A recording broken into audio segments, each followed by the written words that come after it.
अगर आपने अभी तक द ब्लैंक पेज ऑफिशियल को सब्सक्राइब नहीं किया तो सब्सक्राइब ज़रूर कर लीजिएगा और बेल आइकन को प्रेस करिएगा ताकि आपको हमारा हर नया जो एपिसोड है उसका नोटिफिकेशन मिलता रहे। आज से एक साल पहले 29 मई 2021 को ब्रॉडर व्यू के एपिसोड नंबर 413 में मैंने एक चीज़ पे बात की थी कि अब एशिया जो है, एशिया ये अमेरिका चाइना कोल्ड वार का सेंटर होगा। अब जंग का जो मेन मैदान होगा वो यहीं पे शिफ्ट होगा। पहले मिडल ईस्ट हुआ करता था, अब ये होगा।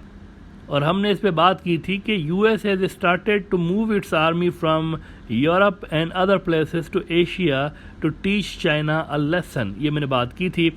साउथ चाइना सी और इन जगहों पे अमेरिका जो है वो अपनी मिलिट्री जो है वहाँ पर वो फोकस करना चाह रहा है। मीनवाइल जो एक रीजनल सिनारियो उसके ख़िलाफ़ बना हुआ था कि अक्सर जो एशिया के ममालिक अमेरिका की तरफ नहीं थे बल्कि चाइना की तरफ थे, इस इक्वेशन को अमेरिका बदलने की कोशिश कर सकता है। ये मैंने बात की थी। अब इसमें रिजीम चेंज और ये सारी चीज़ें हो सकती हैं। दूसरा ये कि कोई दबाव मुख्तलिफ तरीक़ों से मुल्कों के ऊपर डाला जा सकता है। ये सब होगा। सबसे पहले और बड़ी जो शुरुआत नज़र आई हमें इसके बाद, ये जब मैंने बात की, अब देखें सबसे पहले शुरुआत हमें नज़र आई है म्यांमार के अंदर। वहाँ पे धांधली करके, इलेक्शंस में रैगिंग करके, इलेक्शन ऑफिसर्स ब्यूरोक्रेट्स को ख़रीद के आंग सान सू की को एक अनप्रेसिडेंटेड मेजॉरिटी दिलवाई जाती है। और पहले मरहले में आते ही बीबी ने कह दिया, आंग सान सू की साहिबा ने, कि भाई हम ना अब फ़ौज को लिमिटेड करेंगे उनके रोल को। उन्होंने खुल के कह दिया। अभी आई नहीं है, एक उर्दू में मुहावरा है कि बच्चा पैदा नहीं हुआ पहले ही वो कह रहे हैं नानी के जैसा है। यहाँ पे वो आई नहीं है। आप पहले कुर्सी पे तो बैठे ना, उससे पहले ही कह रहे हैं कि नहीं मैं तो इनका रोल लिमिटेड करूँगी।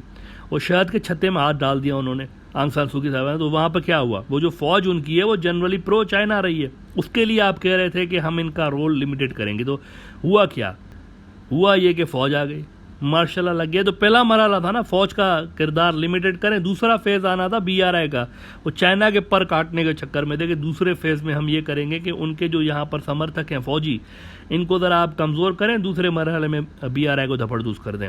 लेकिन पहले मरहला ही नहीं हो सका, फ़ौज आ गई, मार्शल लग गया, सारा प्लान धपड़धूस हो गया। इसके बाद एंटी चाइना मुजाहरे हुए, सब कुछ हुआ वहाँ पर, लेकिन CIA कामयाब नहीं हो सका म्यांमार के अंदर। इसके कुछ ही महीने के बाद नेपाल के अंदर एक प्रो चाइना सेटअप था वहाँ पर, KP ओली शर्मा का। एक बड़ा ही वो इंडिया के ख़िलाफ़ भी उन्होंने काफ़ी बातें की हुई थी। वहाँ पर भी रातों रात वज़ीर आज़म के ख़िलाफ़ वोट ऑफ नो कॉन्फिडेंस आता है पार्लियामेंट में। सारी की सारी अपोजिशन की जमातें उनके ख़िलाफ़ हो जाती हैं और वज़ीर आज़म को फारिग कर दिया जाता है। और $500 मिलियन का इसके बाद तोहफ़ा अमेरिका की जानिब से एड की सूरत में नेपाल को दिया जाता है। हालांकि नेपाल में भी कामयाबी अभी तक US को उस तरह से हासिल नहीं हुई जिस तरह से उनको उम्मीद थी। वहाँ पर एंटी चाइना सिस्टम कोई नहीं बन पा रहा। ये मैं आपको बता दूँ, अभी भी जो सिस्टम है वो एंटी चाइना नहीं है। वो भी एक तरह से चाइना की फेवर में है। थोड़ा सा उनको भी पता है कि इतना बड़ा नेबर है हमारा एक बैठा हुआ सर के ऊपर, तो इनको नाराज़ करके हम रह नहीं सकते। फिर आप देखें कि नेपाल के बाद आगे आए आप श्रीलंका के अंदर। श्रीलंका के अंदर अक्सरियत खो बैठी है सरकार। हालांकि इस सरकार के इंडिया और चाइना दोनों के साथ अच्छे रिलेशंस थे। अलबत्ता China has got the upper hand, उनके साथ कुछ ज़्यादा ही उनके अच्छे रिलेशंस थे। लेकिन फिर भी अददी अक्सरियत जो है, टेक्निकली उनके पास नंबर्स कम हैं, कम होने के बावजूद वो अपना काम जारी रखे हुए हैं। वहाँ पर भी कोई हमें ऐसा सेटअप नज़र नहीं आ रहा जिसको हम एंटी चाइना कह सके, इतने सारे क्राइसिस के बावजूद। पाकिस्तान के अंदर जो सरकार थी वो अमेरिका को पसंद नहीं थी, इमरान खान की सरकार। उसकी वजह यह है कि इमरान खान की पॉलिसीज़ जो है ना वो उस तरह की नहीं थी जो कि अमेरिका चाहता था। आप देखें यूक्रेन से लेके साउथ एशिया तक और सेंट्रल एशिया के अंदर भी इमरान खान की पॉलिसीज़ अमेरिका की फेवर में नहीं थी। इमरान खान मुसलसल इल्ज़ाम लगाते रहे कि ये रिजीम चेंज हुई है जो कि अमेरिका ने खुद करवाई हुई है, इसमें ये अपोजिशन वाले नहीं, उन्होंने ऊपर से वाशिंगटन से हुक्म मिला है। लेकिन इमरान खान कह रहा है कि मैं इनको चलने नहीं दूंगा, हर हाल में मैं इनको नहीं चलने दूंगा, इलेक्शंस करवाने पे इनको मजबूर करूंगा। 3 बहुत बड़े जलसे इमरान खान ने किए, पेशावर और लाहौर में किया और कराची में किया। और अब जो इमरान खान ने ऐलान किया हुआ है वो ये किया हुआ है कि ईद के बाद कम अज़ कम मैं 15 से 20 लाख लोग लेकर कैपिटल सिटी इस्लामाबाद आ रहा हूँ। अब आप अंदाज़ा लगाएं, इस्लामाबाद कोई बहुत बड़ा शहर नहीं है, कराची की तरह या लाहौर की तरह छोटा सा शहर है। इसके अंदर 15-20 लाख लोग अगर आ गए तो समझें केओस, टोटल केओस। वहाँ पर सारा कुछ रुक जाएगा। वो कह रहे हैं कि लोग लेकर आऊँगा, पीसफुल प्रोटेस्ट करूँगा, मैं बैठा रहूँगा वहाँ पर, और तब तक वो बैठा रहेगा, इस्लामाबाद को ब्लॉक करके बैठा रहेगा जब तक नए इलेक्शंस अनाउंस नहीं हो जाते। इस बीच ये भी साजिशें चल रही हैं वैसे कि इमरान खान को और उनकी पार्टी को फॉरेन फंडिंग केस में बैन करवा दिया जाए। अभी तक यानी ये बातें चल रही हैं कि उनको बैन कराया जाए, और 26 अप्रैल को इमरान खान ने ऐलान किया हुआ है कि तमाम जो इलेक्शन कमीशन की ऑफिसेज हैं, जिनके लिए वो कह रहा है इलेक्शन कमिश्नर जो है वो नवाज़ शरीफ का बिल्कुल उसकी पार्टी का बंदा बन के बैठा हुआ है, तो इमरान खान ने कहा है कि सारे मुल्क में जो भी इलेक्शन कमीशन की ऑफिस हैं उनके सामने बड़े बड़े मुजाहरे होंगे 26 अप्रैल को। अच्छा, एक बात यहाँ पर नोट रखें कि रीजन के अंदर अगर आप देखें, पूरे रीजन के अंदर जिस तरह इमरान खान खड़ा हो गया है ना अमेरिका के सामने, और किसी मुल्क का पॉलिटिकल लीडर आपको इस तरह से खड़ा होता हुआ नज़र नहीं आया होगा। रिसेंट हिस्ट्री भी अगर आप उठा के देख लें, नॉर्मली होता यह था कि चुप करके घर चले जाते थे, थोड़ा बहुत वो बात करते थे, लोग भी उनके लिए नहीं निकलते थे। लेकिन यहाँ पर प्लानिंग सारी की सारी उल्टी पड़ गई है। लाखों करोड़ों लोग बाहर निकल रहे हैं सड़कों पर, एक एक कॉल पर लीडरलेस मुजाहरे हो रहे हैं इमरान खान के हक में।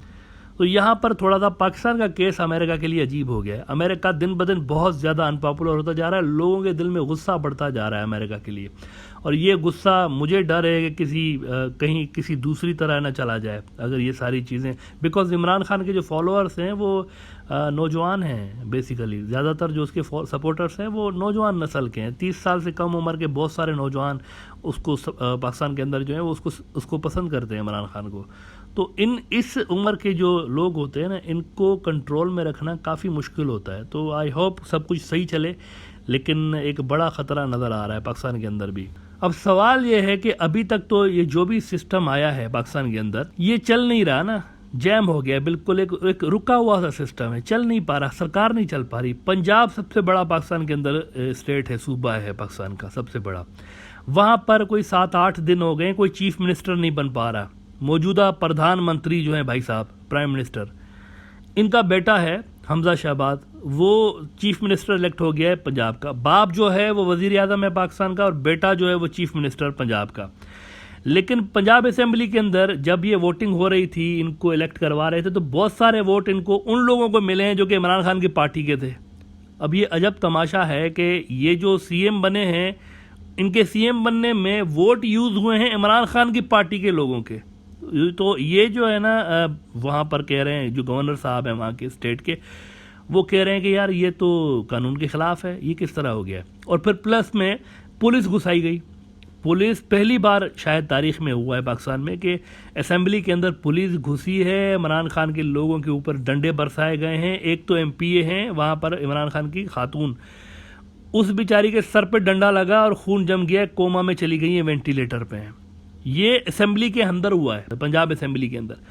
इन हालात में वहाँ पर एक अजीबो गरीब किस्म से गिनती करवा के मौजूदा प्राइम मिनिस्टर के बेटे को पंजाब का चीफ मिनिस्टर अनाउंस करवा दिया गया। लेकिन अब पंजाब का गवर्नर कह रहा है कि ये तो सीधी सीधी धांधली हुई है, ये तो मैनिपुलेट किया गया है, इरेगुलरिटीज़ हैं, तो ये तो है ही नहीं चीफ मिनिस्टर। और वो कह रहे हैं कि मैं जो हूँ वो समझता हूँ कि फ्री एंड फेयर वोटिंग नहीं हुई, तो ओथ नहीं लूँगा इनसे, सीएम से। तो कोई चीफ मिनिस्टर नहीं है वहाँ पर। 10 करोड़ के लगभग पंजाब की आबादी है, लेकिन पंजाब में कोई चीफ मिनिस्टर नहीं है। एक पॉलिटिकल केओस पाकिस्तान के अंदर, मैंने कहा ना, एक अफरा तफरी है पॉलिटिकल। अब ऐसे में वहाँ पर, अच्छा, नेशनल असेंबली में कोई अपोजिशन नहीं है। नेशनल असेंबली में इमरान खान तो निकल गया ना, नेशनल, वहाँ पर भी कोई अपोजिशन नहीं, जो भी है सरकार है बस सारा का सारा। अब ऐसे में वहाँ पर जो नई सरकार है वो चल नहीं पा रही। तो यहाँ भी हम ये नहीं कह सकते कि अमेरिका अगर इसके पीछे है, रिजीम चेंज के पीछे, तो उसने कोई अपना ऑब्जेक्टिव मुकम्मल तौर पर हासिल कर लिया, मैं ये नहीं कह सकता हूँ। क्योंकि ऐसा कोई अगर अमेरिका का मंसूबा होता भी ना, तो सरकार नहीं चल रही ना, वो किस तरह से मंसूबा अपने मुकम्मल करवा सकते हैं, क्या करेंगे, गवर्नमेंट ही नहीं चल पा रही। और देखें, अगर अमेरिकी इसके पीछे हैं जैसे कि इमरान खान कह रहा है, तो अमेरिका के टारगेट्स क्या होंगे।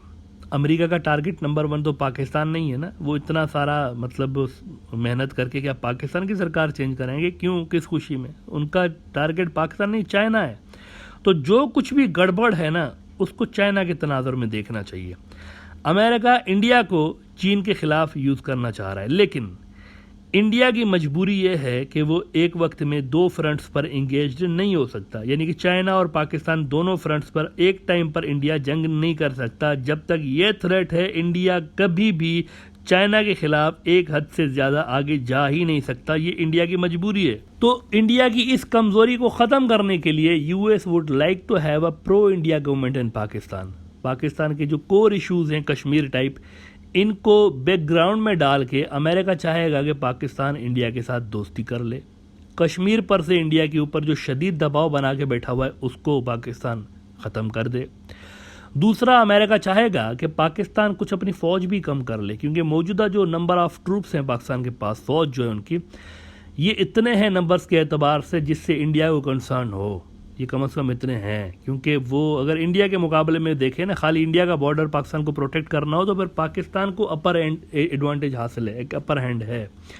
इवन अगर 2 फ्रंट की जगह सिंगल फ्रंट पे भी लड़ाई होती है ना पाकिस्तान से, तो पाकिस्तान के पास इतने ज़्यादा ट्रूप्स हैं कि वो दपड़दूस कर सकता है इंडिया को। कम से कम उसका अटैक पाकिस्तान फ्लॉप कर सकता है, फेल कर सकता है। तो वो चाहेंगे कि नंबर ऑफ़ ट्रूप्स पाकिस्तान कम करे। तीसरा, वो ये चाहेंगे कि पाकिस्तान NPT पे साइन कर ले। चाइना या BRI के ख़िलाफ़ जाना लॉन्ग टर्म चीज़ें हो सकती हैं, फौरी तौर पर अमेरिका जानता है कि नहीं हो सकता। पाकिस्तान जो है वो फौरी तौर पर ये रोल बैक नहीं करा सकता, लेकिन इमीडिएटली कम से कम वो इंडिया के हवाले से ये डिसीजन चाहेंगे कि पाकिस्तान ले, और इसकी शुरुआत ट्रेड का बहाना बना के करवा सकते हैं। मतलब ये कि भाई ट्रेड करना चाहिए, देखें ना गुर्बत है उधर भी, तो इधर भी गुर्बत है, सब कुछ है, तो चलें ट्रेड करते हैं। तो वो ट्रेड का बहाना बना के इसकी शुरुआत कर सकते हैं, to give it a legitimate cover, ताकि आवाम को ये थ्योरी बेची जा सके कि यार गुर्बत है तो ट्रेड करके हमें ना गुडी गुडी बन के रहना चाहिए दोनों को। ये सारा तमाशा हो सकता है। लेकिन Imran Khan is not coming slow. वो जो है ना, उनके साथ एक बहुत बड़ा हिस्सा सोसाइटी का जुड़ चुका है। रिटायर्ड फौजी जो पाकिस्तान के हैं, कोई 30-40 लाख के करीब हैं। अक्सरियत उनकी इमरान खान के साथ कहा जा रहा है कि उनके साथ वो है, और अवाम में भी एक बहुत बड़ा हिस्सा उनके साथ है। इन सारी चीज़ों के वो मुकम्मल ख़िलाफ़ हैं। वो नहीं चाहते कि कश्मीर के बिना इस तरह से कोई दोस्ती हो, और वो कह रहे हैं कि कम वाट में ये सब हम होने नहीं देंगे। जो भी अमेरिका करना चाह रही है ये होने ही नहीं देंगे, इसका फ़ायदा ही नहीं है। आज क्या हुआ है वैसे आज कश्मीर में? कल मैंने आपको ब्रॉडर व्यू में बताया था कि मोदी साहब जहाँ पर भाषण देने आ रहे हैं कश्मीर में, उस टाउन में इंडियन फ़ौज पे हमला हुआ 1-2 रोज़ पहले। और आज क्या हुआ है, जिस जगह मोदी साहब जलसा करने आ रहे हैं ना कश्मीर में, उससे 10 मिनट दूरी पे एक बहुत बड़ा धमाका हुआ है। कोई शहादत नहीं हुई, कोई बंदा वहाँ पर हलाक नहीं हुआ, लेकिन एक मैसेज दिया गया है। एक बहुत बड़ा धमाका हुआ है वहाँ पर, कई फुट डीप गड्ढा पड़ गया है ज़मीन में। तो कश्मीर के बिना ये सब अमेरिकन हासिल नहीं कर पाएंगे, ये पॉसिबल ही नहीं है, ये हो ही नहीं सकता। मतलब ऐसा पॉसिबल नहीं है कि कश्मीर के बिना दोनों दोस्त बन जाएं। ट्रेड चलें, आप स्टार्ट कर लें ट्रेड, एक वाकया होगा दोनों का ट्रेड फिर से ठप हो जाएगा। कैसे इन्वेस्टर्स इन्वेस्ट कर सकते हैं, ट्रेडर्स कैसे ट्रेड कर सकते हैं? ये एक यूँ समझें कि अंधेरे में तीर चलाने वाली बात है जो कि अमेरिकन कर रहे हैं। उनको ग्राउंड रियलिटीज़ का बिल्कुल आइडिया नहीं है कि कितनी ये सेंसिटिव बात है। लेकिन बहरहाल लेट्स सी आगे आने वाले दिनों में क्या सिनारियो डेवलप होता है। लेकिन अभी तक की सिचुएशन ये है कि इमरान खान जो है ही इज़ विनिंग। अभी तक तो वो जीत रहे हैं, और मुकम्मल तौर पर उन्होंने पैरालाइज करके रखा हुआ है नई सरकार को। और उन्होंने कल एक बार फिर कह दिया है कि अभी तो पार्टी शुरू हुई है। बिल्कुल कहते हैं ना, वो पॉपकॉर्न लेके मज़े देख रहे हैं सारे के सारे, और रोज़ाना चैलेंज कर रहे हैं उनको, हुकूमत को, कि मैं आपको चलने नहीं दूंगा, अभी पार्टी शुरू हुई है। वो कई बार कह चुके हैं कि पार्टी तो अभी शुरू हुई है, मुझे आपने निकाला है। मैंने पहले ही कहा था आपको कि अगर आप मुझे निकालेंगे ना तो मैं और ज़्यादा ख़तरनाक हो जाऊँगा, और वो ये करके भी दिखा रहे हैं। तो अब सोचने की बात है कि जब 20 लाख लोग ईद के बाद निकल पड़ेंगे इस्लामाबाद की तरफ, और फिर जब पाकिस्तान का हर शहर तहरीर स्क्वायर बन जाएगा, जो कि इमरान खान कह रहा है कि हर शहर को मिस्र की तहरीर स्क्वायर की तरह बना दूंगा, हर शहर में हज़ारों लोग बैठ जाएंगे सड़कों पे, सब कुछ ब्लॉक कर देंगे, फिर देखते हैं आप कैसे हुकूमत चलाते हैं। तो फिर क्या होगा? ये एक बड़ा ख़तरनाक सिचुएशन है जिसकी तरफ पाकिस्तान जा रहा है। अब उम्मीद है कि उससे पहले चीज़ें ठीक हो जाएँ, कोई इलेक्शन का ऐलान हो जाए तो ये डेडलॉक ख़त्म हो। देखते हैं कि चीज़ें कहाँ जाती हैं पाकिस्तान में।